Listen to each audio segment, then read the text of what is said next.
ప్రతి వరల్డ్లో కూడా ప్రతి దేశంలో కూడా ఈ విషయం చర్చ జరుగుతూనే ఉంది. ఎక్కడైనా సరే ఉమెన్కి అన్యాయం జరుగుతోంది అని ఫైట్ చేస్తున్నారు.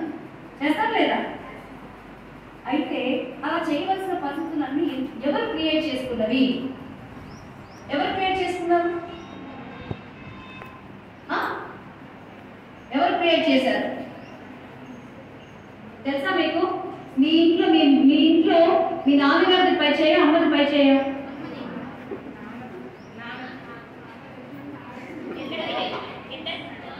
ఎవరిది పై చేయి ఉంటుందా? మా ఇంట్లో మా అమ్మగారిదే.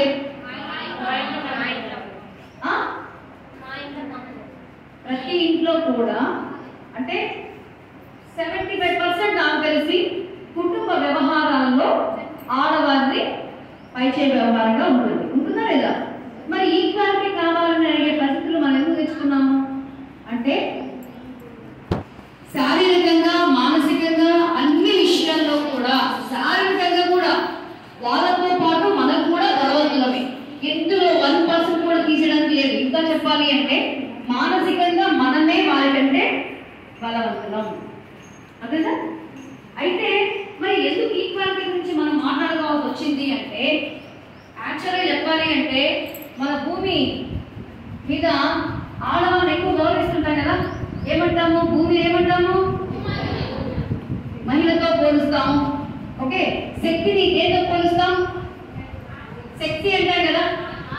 శక్తి అనేది చాలా పెద్ద వర్డ్. ఓకే, అది ఏ శక్తి అయిన తర్వాత వాడితే శక్తి అనగా ఎవరంటాం? కాలేదా? ఉమెన్ కే యూజ్ చేస్తారు శక్తి అనేది.